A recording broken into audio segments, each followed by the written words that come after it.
de celebración para esta generación que construye sus sueños. Tú también puedes hoy venir para juntos proclamar el nombre de Jesús.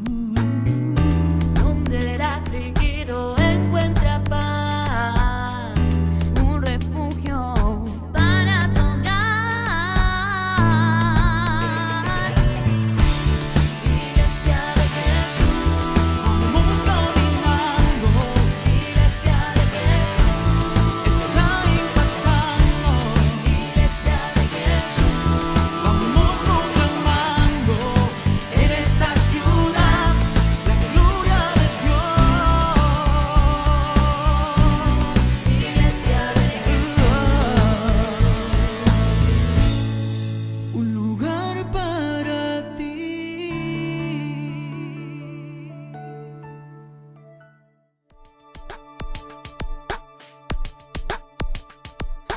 Un lugar de celebración. Hoy vamos a continuar sobre transición,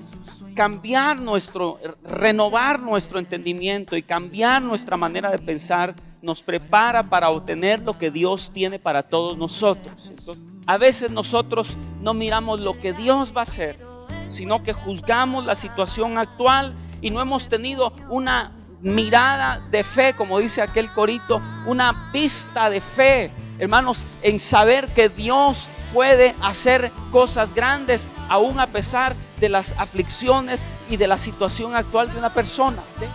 El único joven que llegaba a la iglesia solo llegaba en la oración inicial. Yo recuerdo muy bien, ay, qué bueno que vino aquel. Dije yo, cabal, en el momento que estaba iniciando el servicio, yo lo vi ingresar en una ocasión. Muy bien, vamos a dar inicio. Y en la oración inicial, cuando yo decía amén, se iba.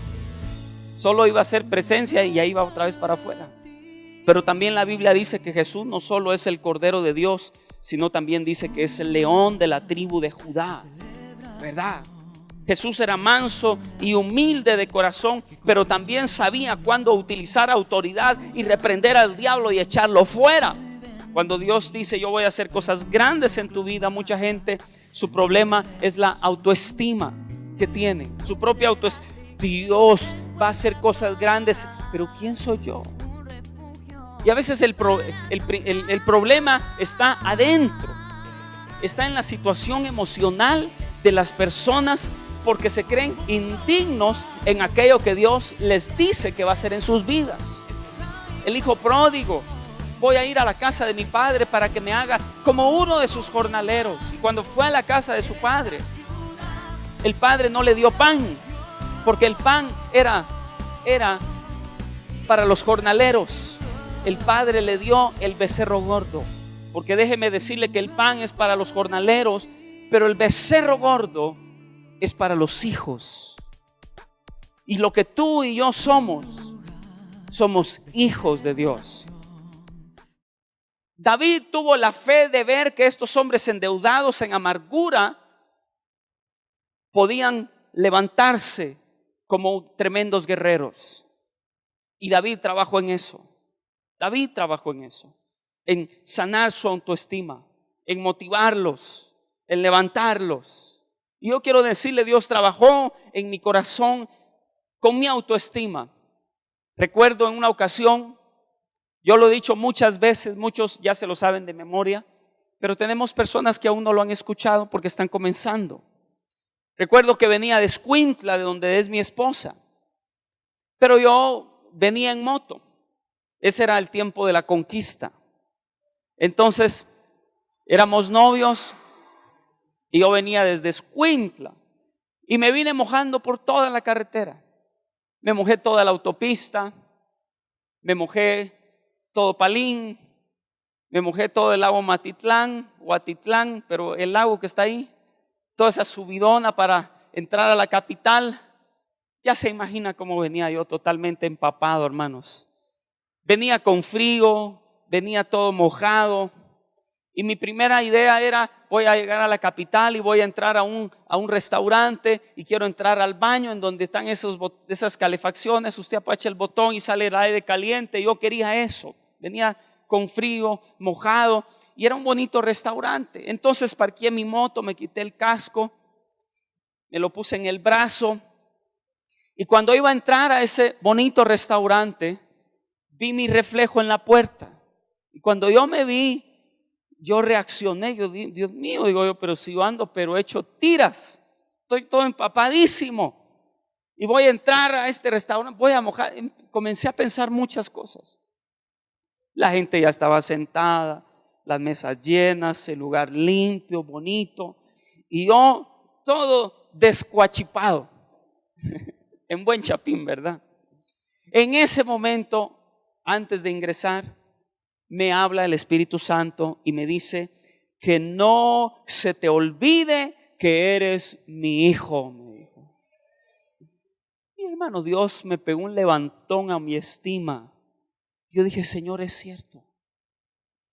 Por eso yo le comparto a usted, hermano, usted no vale por lo que usted se pueda poner.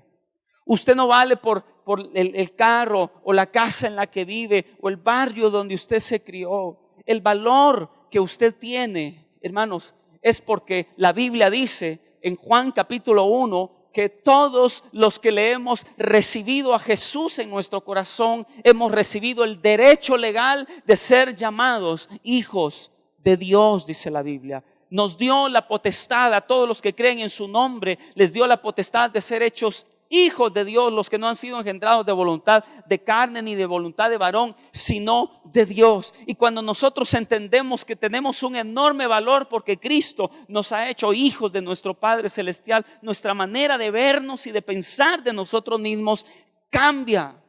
Y recuerdo que escuché al Señor que no se te olvide que eres mi hijo. En ese momento, hermanos, yo me enderecé. Yo me enderecé en ese momento. Yo dije, cierto, no importa lo que la gente piense o cómo me vea, yo soy un hijo de Dios. Y en ese momento me enderecé y abrí la puerta de ese restaurante y entré, hermano,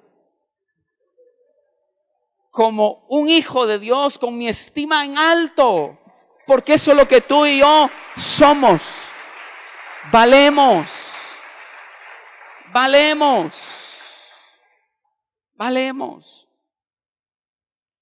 Y es por eso que nuestras acciones son el resultado de nuestros pensamientos.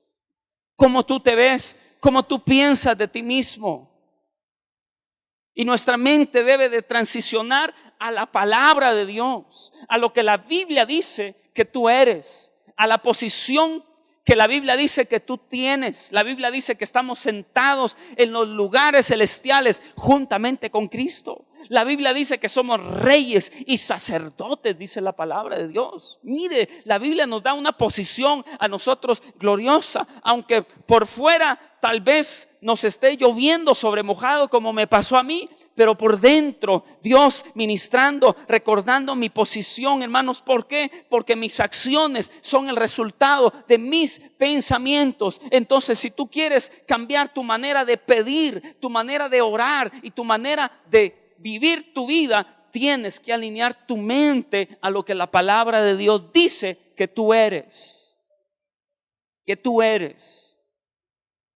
Somos amados y somos especiales por el Señor. Y por eso hay que renovar nuestra manera de pensar, hermanos. Dios empezó a trabajar conmigo. Tal vez alguien se identifique, ¿verdad? ¿Será que Dios puede hacer algo en mi vida? ¿Usted cree que Dios me puede levantar? ¿Usted cree que el Señor puede restaurarme? ¿Usted cree que Dios puede bendecirme? ¿Usted cree que Dios puede hacer en mi vida cosas grandes? ¿Qué crees que te voy a decir? Sí, hermano. Claro que sí. Porque yo te veo con los ojos de la fe. Y no veo tu condición actual, sino veo lo que Dios va a hacer en ti. ¿Verdad? Eso es como una piedra preciosa. Los diamantes al principio no son esas perlas, esas gemas preciosas. Tienen que pasar su proceso de ser cortadas, de ser pulidas, de ser trabajadas, hasta que llegan a brillar y llegan a ser una perla bella y hermosa. Entonces, eso es lo que tú eres. Tú eres un diamante, aunque a veces el diamante esté en bruto. Pero tú eres un diamante, una gema preciosa que Dios va a hacer. Aleluya. Dele un aplauso al Señor. Amén. Amén. Amén. Amén. Dios es tan bueno, tan maravilloso, hermanos. Yo fui a visitar el pueblo de Israel. Fue en 1998. Tuve la oportunidad de viajar a Israel. Perdón, fue en el 97. 1997. Yo tuve la oportunidad de viajar a Israel.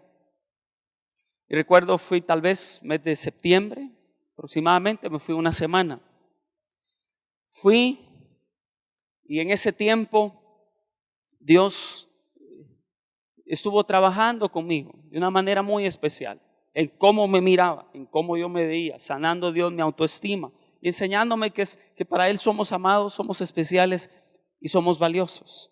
Recuerdo que viajamos a Israel, conociendo, paseando, comiendo, teniendo una experiencia linda, maravillosa en los lugares donde Jesús anduvo, en el jardín de Getsemaní, donde Jesús lloró, donde Jesús, dice la Biblia, que era su sudor como grandes gotas de sangre. Ahí yo conocí ese lugar, árboles de olivo viejísimos, en el muro de los lamentos. Hermanos, estuvimos conociendo todos esos lugares preciosos de la Biblia, en el mar de Galilea.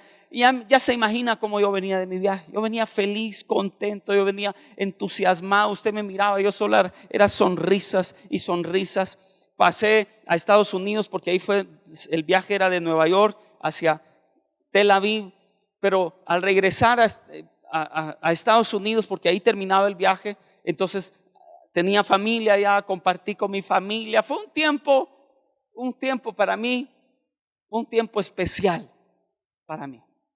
Cuando yo estaba en el aeropuerto para tomar el avión, había un señor que estaba recibiendo los tickets y él me veía. Él miraba todos los que estábamos haciendo fila antes de entrar al avión, los miraba a todos. Pero cuando pasaba donde yo estaba, yo venía de mi viaje, yo venía feliz, venía contento.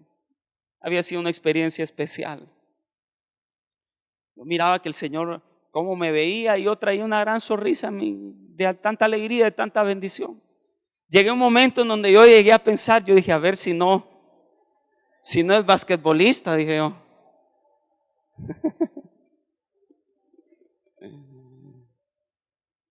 Pero cuando pasé donde él estaba y le di mi ticket, me dijo, te vas a ir en primera clase, me dijo. Ah, está bueno, dije yo. Y entré al avión y recuerdo, hermanos, miro un sillonote de cuero así, ancho el sillonote, grande. El que estaba a la par mía era un empresario mexicano, de una empresa fuertísima. Y recuerdo que él abre su computadora así, que yo soy de tal, vaya, yo y también, aleluya, hijo de Dios. Ahí tratando de asimilarlo. Y cada vez que yo tenía una experiencia como esa, Dios me decía, eres mi hijo, me decía Dios. Te amo, me decía Dios. Y mire, yo no era pastor, porque a veces las personas creen que Dios nos ama porque le servimos o porque le somos fieles y condicionan el amor. Mire, Dios te ama siendo obediente y siendo desobediente. La Biblia dice que ni lo alto, ni lo bajo, ni lo profundo, ni ninguna otra cosa creada, ni ángeles, ni principados, ni potestades nos va a separar del amor de Dios que es en Cristo Jesús, dice la Biblia. Dios te ama. Dios te ama. No por lo que puedas hacer, no por cuánto tú le sirvas. Yo empecé a entender y empecé a verme como un hijo de Dios. No porque le servía, no porque me portaba bien, sino que Dios me amaba porque era su hijo. Y Dios, la Biblia dice que Dios no hace acepción de personas. Y de la misma manera que Dios te ama a ti, me ama a mí. A todos por igual. Y Dios empezó a trabajar en mi manera de verme. porque esa es la manera que nos va a cambiar para poder pedir de una manera diferente, hermanos. El cambio comienza adentro, no es afuera, el cambio comienza de adentro comienza el cambio. Y cuando nosotros, hermanos, tenemos un pensamiento renovado, tenemos una manera de pensar alineada a la palabra de Dios, eso va a cambiar nuestras acciones, nuestra manera de conducirnos, nuestra manera de orar. Hay gente que pide de acuerdo a cómo ellos se ven, pero vemos otros que cuando nos miramos como Dios nos ve, entonces pedimos como hijos, porque eso es lo que nosotros somos hijos de Dios. Entonces, adelante, iglesia. Cuando tú te das cuenta que tu Padre es grande, que tu Padre es todopoderoso, pues tú vas a actuar de acuerdo a la grandeza de Dios, porque tu manera de pensar cambia. Jeremías 29:11 dice: los pensamientos que tengo acerca de ustedes, dice Jehová, son pensamientos de paz y no de mal, para darles el fin que ustedes esperan. Dios nos está diciendo: mis pensamientos para contigo son buenos, son de paz y no de mal, hermanos. Uno puede ver constantemente en la Biblia cuando Dios trabajando con el pensamiento de la gente, porque esa es la situación. Dios trabaja con el pensamiento de las personas. Cuando Jesús llamó a Pedro y Jesús se le aparece y le dice a Pedro: Pedro, boga mar adentro. Pedro estaba pescando en la orilla del mar y Jesús le dice: hey, sigue pescando. Pedro le dice: Señor, toda la noche hemos estado pescando y nada hemos pescado. Pedro conocía su profesión, él sabía cómo pescar, y siendo un profesional en lo que él hacía, no había podido pescar. Y el otro día, cansado después de haber trabajado toda una noche, toda una madrugada, se le aparece Jesús, y en sus últimas Jesús le dice: inténtalo una vez más. Entonces Pedro le dice: toda la noche he estado pescando, pero sabes, en tu palabra, en lo que tú dices, lo voy a hacer. Jesús se sube a la barca y Pedro va, y cuando Pedro tira la red, la Biblia dice que encerraron gran cantidad de peces, de tal manera que la red se rompía. De tantos pescados se rompía la red. Tuvieron que llamar a otras barcas para que les ayudaran a guardar tantos peces. Y en ese momento que Pedro encerró una gran cantidad de peces, cae de rodillas frente al Señor y le dice: Señor, apártate de mí, porque soy un hombre pecador. Jesús le habla y le dice: Pedro, te digo que sígueme y te haré un pescador de hombres. Pero yo quiero que usted una este evento. ¿Qué tipo de pescador de almas iba a ser Pedro después de ver el poder del Señor para atrapar gran cantidad de peces? ¿Usted cree que cuando Pedro iba a evangelizar, iba a ganar almas, Pedro iba a pensar en pocas almas? ¿En qué cantidad de almas usted cree Pedro iba a pensar cuando él iba a tirar la red para ganar almas? Si ya Jesús había trabajado en su manera de pensar. Jesús le había dicho: Pedro, no me pongas límites. Pedro, yo no soy un Dios escaso. Si tú acuérdate que cuando tiraste la red tuviste que pedir ayuda. Entonces Jesús estaba haciendo esto en el entendimiento de Pedro. Mire, Jesús estaba abriendo el entendimiento de Pedro. Pedro, abre tu entendimiento, cambia tu manera de pensar, porque te voy a usar para ser un pescador de almas. Entonces no pienses en poco. A eso yo me refiero. Nuestra mente debe de ser renovada. Entonces Jesús empezó a trabajar con el pensamiento de sus discípulos, porque los quería transicionar. Hombres comunes y corrientes, hombres sin preparación académica, sin letras, hombres de la baja sociedad, si lo quiere llamar así, del vulgo, dice la Biblia que eran, los transicionó para ser los apóstoles de la iglesia. Jesús vino y trabajó con ellos, rompiendo su manera de pensar limitante, escasa. ¿Por qué? Porque Él los quería llevar de lo pequeño a lo grande, de lo escaso a lo abundante. Y Jesús trabajó en la mente de ellos. Cuando Pedro tiró la red, Jesús quería romper su manera de pensar limitante. Cuando Jesús hizo el milagro de la multiplicación de los panes y de los peces, ¿cuántos panes habían, hermanos? Habían 5 panes. ¿Y cuántos peces? Y 2 peces. Y las multitudes, Jesús les dice a sus discípulos: denle de comer a esta. Pero si, Señor, si son muchos. ¿Qué tienen?, les dijo Jesús. Ahí había un niño que tenía 5 panes y 2 peces, ¿verdad? Y la Biblia dice que la multitud era como de 5,000 hombres, sin contar las mujeres y los niños. Si hacemos una matemática bíblica, 5,000 hombres. Y comúnmente las mujeres tienden a ser más, ¿verdad? Ponga por cada hombre 2 mujeres. ¿A cuánto nos llega el grupo? A 15,000. Ahora ponga que por cada 2 mujeres había un niño. ¿A cuánto nos llega el grupo? Ya lo confundí, ¿verdad? O por cada hombre un niño. Habían 20. Aproximadamente eran 20,000 personas las que estaban allí. Y solo habían 5 panes y 2 peces. Y los discípulos, con la gran carga en su corazón, ¿cómo les vamos a dar de comer a esta gran multitud? Hasta le decían: despídelos porque son 3 días de camino, Señor, se te van a morir a medio camino y a nosotros nos van a venir a buscar de que andamos haciendo averías con la gente. Ellos querían que Jesús los mandara de regreso, pero Él quería hacer un milagro. Jesús bendijo los panes y los peces y todos comieron y se saciaron. Y dice la Biblia que sobraron. ¿Cuántas canastas? 12 canastas sobraron. ¿Cuántos discípulos habían? Ahora bien, ¿quién cree usted que traía las canastas de regreso? Yo me imagino a Pedro y Juan. Vos, Pedro, por incrédulos, nos toca que andar recogiendo estos grandes bultos. Aquellos que no sabían cómo el Señor lo iba a hacer. Aquellos: Señor, despídelos. Señor, solo hay un poquito. Y mira las grandes multitudes. Jesús estaba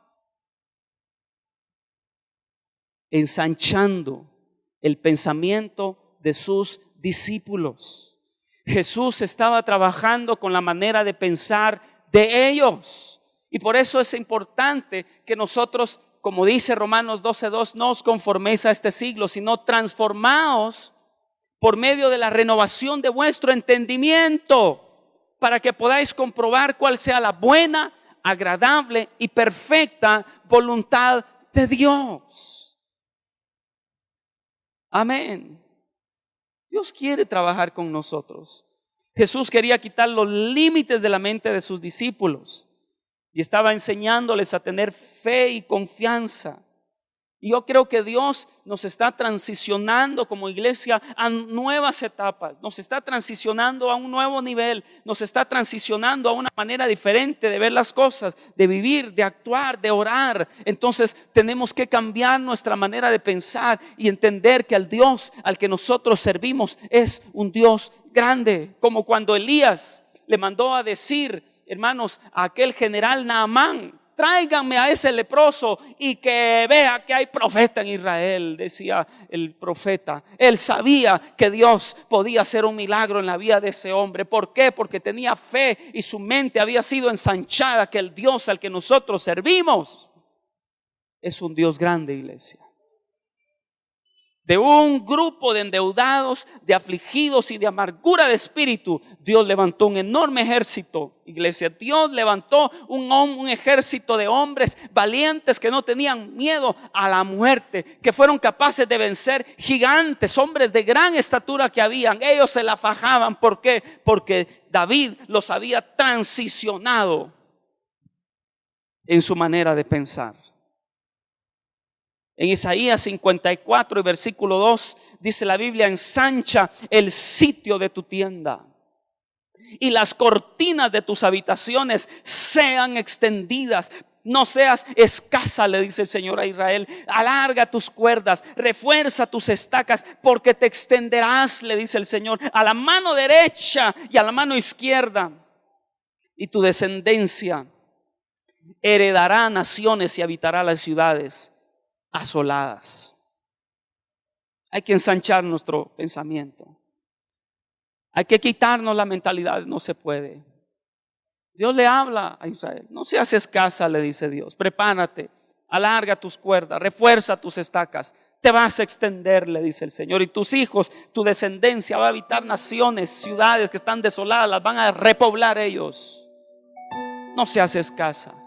Regocíjate, oh estéril, le dice el Señor, la que nunca daba a luz. Porque más van a ser los hijos de la desamparada que de los de la casada. El Señor dándole una promesa. Hay que creerle a Dios. Hay que creerle a su palabra. Si Dios te ha prometido algo, Él lo va a hacer en tu vida. Ten la fe para creer y ten la paciencia para esperar. Yo lo creí, pero me tomó años. En mi corazón ya lo había recibido, pero me tomó años verlo. Y creo que esto es el inicio de algo glorioso que el Señor tiene. No para esta iglesia únicamente, para el pueblo de Jalapa. En el nombre de Jesús. Yo quiero que Dios nos transicione y nos lleve hasta donde Él quiera llevarnos. Yo quiero que todo lo que Dios tiene, sus planes y sus propósitos puedan cumplirse en nuestra vida. Así que yo le quiero animar hoy, iglesia, en el nombre de Jesús. Tenga su corazón abierto y dispuesto. Deje que su razonamiento sea transformado por la palabra de Dios y Dios cambie nuestra manera de pensar, para que cambie nuestra manera de actuar y cambie nuestra manera de pedir, en el nombre de Jesús. Amén. Póngase de pie conmigo un momento. Igual como en los dos servicios, yo creo que hay personas que necesitan una oración, que alguien los bendiga. Y si tú estás aquí en este momento, yo voy a invitarte para que puedas venir al frente y podamos orar por ti mientras adoramos al nombre del Señor. Si pueden pasar todos los de alabanza, por favor. Y tú que nos ves en casa,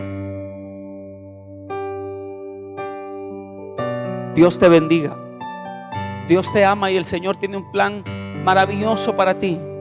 Hoy quiero animarte a abrir tu mente y tu corazón a Jesucristo, entregarle tu vida y permitir que el Señor lo cambie. El Señor quiere hacer cosas maravillosas en ti. Te animo a tener tu fe, a creer en el Señor, que Él hará todo aquello que ha prometido va a hacer en tu vida. En el nombre de Jesús. Vamos a adorar al Señor con todo nuestro corazón. Querido amigo, Dios te bendiga. Te saluda el pastor Eduardo Ramos. Qué alegre saber que este programa ha sido de bendición a tu vida. Quiero invitarte a seguirnos sintonizando y recibir esa palabra de Dios que nos da ánimo, fuerza para seguir adelante. Quiero decirte algo muy especial. Dios te ama y tiene un propósito maravilloso para tu vida. Y quiero invitarte para que recibas hoy en tu corazón a Jesucristo, su Hijo, como único Señor y Salvador de tu vida. Así es como la Biblia lo enseña. Haz conmigo esta oración. Cree en Dios y recibe a Jesucristo, que es el único camino, verdad y vida. Y Él dijo, nadie puede ir al Padre si no es por mí. Ora conmigo. Padre Celestial, gracias por enviar a tu Hijo Jesucristo a morir por mí en la cruz del Calvario. Hoy, Jesús, te recibo en mi corazón como mi Señor y único Salvador. Perdona mis pecados y escribe mi nombre en el libro de la vida. Y quiero, el día que tú vengas, estar listo para irme contigo. Gracias, Señor. Amén. Si hiciste esta oración, Dios te bendiga.